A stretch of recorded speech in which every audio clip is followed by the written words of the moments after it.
안녕하세요. 스포츠 분석 전문가 승부사 이치호입니다. 오늘 준비한 경기는 라리가 두 경기 분석 준비했습니다. 영상 시청에 앞서 구독, 좋아요 부탁드리며 그럼 분석 시작하겠습니다. 우선 한 경기 헤타페 알라베스 전력 분석 알아보겠습니다. 헤타페는 리그 1승 1무로 18위에 위치해 있습니다. 헤타페는 개막전 바르셀로나를 상대로 0대0 무승부를 기록하며 값진 승점을 획득했지만 직전 경기 지로나의 원정 경기에서 3대0 완패를 당했습니다. 헤타페는 이번 이적 시장에서 많은 선수들을 영입하여 전력이 상승되었다 평가받고 있습니다. 하지만 첫 경기 바르셀로나 상대로는 점유율 30%도 못 가져가며 일방적인 수비 형태로 경기를 운영했고 직전 경기 지로나를 상대로도 점유율 30%를 가져가며 상당히 밀리는 모습을 보여주었습니다.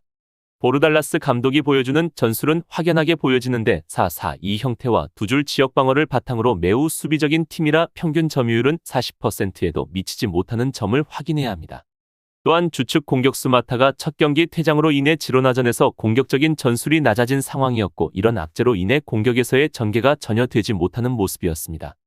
그래도 마타의 영향력이 굉장히 큰 편은 아니고 포르투가 대체자로 비슷한 경기력을 선보였지만 선수들의 실수가 굉장히 잦았고 공격에서의 전개는 바르셀로나전과 동일하게 쉽게 풀어가지 못하는 모습이었습니다. 헤타페는 수비적인 운영을 하는 만큼 점유율에서는 밀리는 것이 당연하지만 자신들의 전술이 보여주는 장점은 전혀 노출이 되지 않았습니다. 헤타페는 양 측면을 통한 크로스 형태를 자주 보여주는데 이런 크로스를 통해 전개하는 것 외에는 별다른 공격을 하지 못하고 있고 그렇다고 지역 방어가 잘 되는 편도 아닙니다. 하지만 이번 경기 상대인 알라베스를 상대로는 지역 방어가 잘 되는 모습을 여러 차례 볼 수 있었는데 전적이 보여주듯 10경기 중 7경기가 무승부로 승부를 가리지 못하며 수비적인 운영은 괜찮았습니다. 이번 경기에서도 헤타페는 자신들이 구사하는 포메이션으로 경기를 나설 것이고 알라베스 역시 헤타페와 동일한 형태로 나올 가능성이 높기에 중원에서의 역할이 굉장히 중요해 보이는 두 팀이고 측면에서의 활동이 많을 것으로 보여집니다. 알라베스는 리그 1승 1패로 9위에 위치해 있습니다. 알라베스는 첫 경기 카디스를 상대로 공격에서의 전개가 쉽게 풀리지 않아 패배를 했는데 직전 경기에서는 공격으로 전개 시 4-2-3-1 형태로 공격의 숫자가 늘려나가며 공격에서의 답답함을 풀어나갔습니다.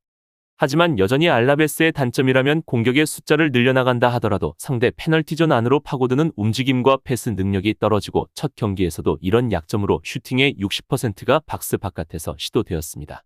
세비야전에서도 박스 바깥에서 시도된 중거리 슛이 득점으로 연결되었고 4골 중 단 한 골만이 페널티존 안에서의 움직으로 통한 득점이었습니다. 그래도 직전 경기 빌드업을 통한 움직임과 공격으로 전환 시 보여주었던 전술 변화가 상당히 인상적이었고 홈에서 강한 모습을 다시 한번 입증하게 되었습니다. 알라베스는 전 시즌 홈에서 13승 7무 1패 28득점 11실점으로 경기당 평균 득점이 1.33으로 높은 수치를 보여주었고 실점은 평균 0.5점으로 좋은 모습을 보였습니다.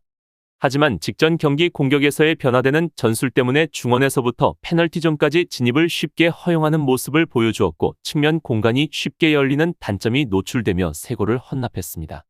그래도 공격에서의 마무리가 상당히 좋았고 수비적인 리스크를 감안하고 공격에서의 승부를 과감히 걸었는데 전술이 성공하여 다행이었고 홈에서 연승을 이어나갈 수 있게 되었습니다. 한편 이번 경기는 다시 한번 원정으로 떠나는 알라베스인데 전 시즌 원정에서의 기록은 좋지 못했는데 6승 7무 8패 19득점 22실점으로 굉장히 약한 모습을 보였습니다. 이를 증명하듯 올 시즌 첫 경기 카디스를 상대로 원정에서 패배를 당할 뿐더러 득점까지 기록하지 못하며 원정 약세를 증명했습니다. 또한 헤타페를 상대로 현재 원정 3경기 연속 무승부를 치르고 있을 만큼 쉽게 승리를 가져가지는 못하고 있습니다.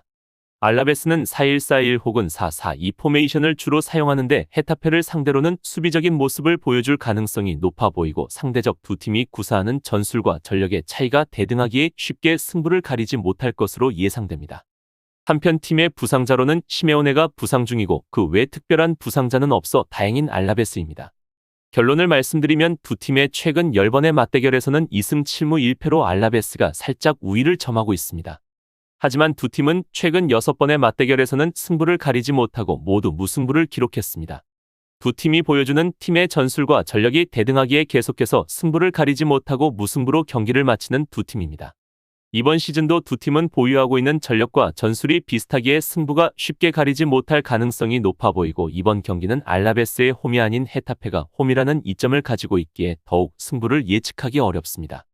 알라베스는 원정에서의 경기력이 상당히 저조하기에 더욱 헤타페가 유리한 상황이라 할 수 있겠지만 현재 헤타페는 공격의 부재가 상당히 심하며 아직까지 리그 득점이 없기에 이번 경기는 두 팀의 저득점 속무승부의 가능성이 높아 보입니다. 다음으로 두 경기 라요 바이카노 AT 마드리드 전력 분석 알아보겠습니다. 라요는 리그 2승으로 3위에 위치해 있습니다. 올 시즌 라요는 홈 깡패라고 할 수 있는 알메리아와 그라나다를 모두 무실점 멀티득점으로 승리하며 놀라운 경기력을 보여주고 있습니다. 하지만 첫 경기 알메리아를 상대로 PK 2골이 나왔기 때문에 라요의 공격력을 저평가할 수도 있었지만 직전 경기 2골 전부 필드 득점으로 만들어내며 불신을 없앴습니다. 그만큼 상대의 박스 안에서 균열을 만드는 능력이 탁월했다고 볼 수 있으며 새로 부임한 빌체스 감독의 전술이 돋보이는 형태입니다.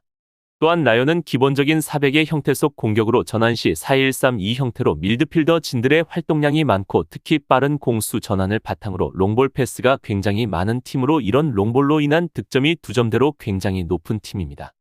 직전 경기에서도 빠른 공수 전환으로 롱볼을 많이 구사하며 현재 팀의 공격진들 대부분이 득점을 기록하고 있고 득점의 자원들이 많은 라요입니다.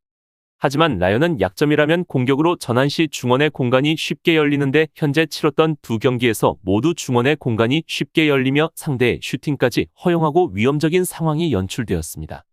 한편 다행인 점은 현재 치른 두 경기에서 수비수의 변함이 없는데 윙어로 에스피뇨, 아리다네 그리고 센터백 발리우, 르젠 선수들이 보여주고 있는 안정감 있는 모습과 활약으로 아직 팀에 실점이 없는 상태입니다. 다만 이번 경기 상대는 AT 마드리드인데 현재 14경기 연속 승리가 없는 상황으로 매우 약세를 보이고 있습니다. 또한 마드리드를 상대로는 가장 최근 10경기에서 고작 3득점을 기록할 만큼 전력차를 쉽게 극복하지 못하는 모습입니다. AT 마드리드는 중원에서의 전개 플레이도 능한 팀인데 라요의 약점에 딱 맞는 전술을 보유하고 있고 라요는 이번 경기 철저한 두 줄 수비와 중원에서의 움직임의 커버를 중점으로 확실한 지역 방어를 구사해야 할 것입니다. 또는 라요의 특기인 롱볼을 잘 살려 철저한 선수비 후역습을 구사한다면 AT 마드리드를 괴롭힐 수 있는 가능성도 존재합니다. 한편 라요는 이번 경기 특별한 부상자와 이탈자 없이 경기를 나설 수 있겠습니다. AT 마드리드는 리그 1승 1무로 5위에 위치해 있습니다. 리그 첫 경기 그라나다를 상대로 3대1 완승을 거두었고 직전 경기 베티스를 상대로는 0대0 무승부를 기록했습니다. 마드리드는 홈과 원정에서 경기력의 기복이 꽤 심한 편인데 무엇보다 득점의 차이가 심한 모습으로 앞서 치른 홈과 원정에서의 기록이 이를 증명했습니다. 한편 리그 후반기에 반등하면서 경질설도 불거졌던 시메오네 감독의 입지도 나름대로 탄탄해진 상황입니다. 꾸준히 유럽 대항전에서의 부진이 이어지고 있지만 일단 리그에서는 꾸준히 3강으로서의 입지를 다지고 있는 팀입니다. 지난 시즌 반등의 원인은 과감한 300의 전환이었는데 4-4-2 전형에서는 버티는 상대를 확실하게 잡아내는데 어려움을 겪는 모습이 잦았습니다. 그러나 300으로 이어가는 전술에서는 꽤 하이브리드한 모습을 보여주었고 무엇보다 현재 카라스코의 활약상도 점점 좋아지는 등 공격에서의 긍정적인 부분이 많았다는 점이 핵심입니다.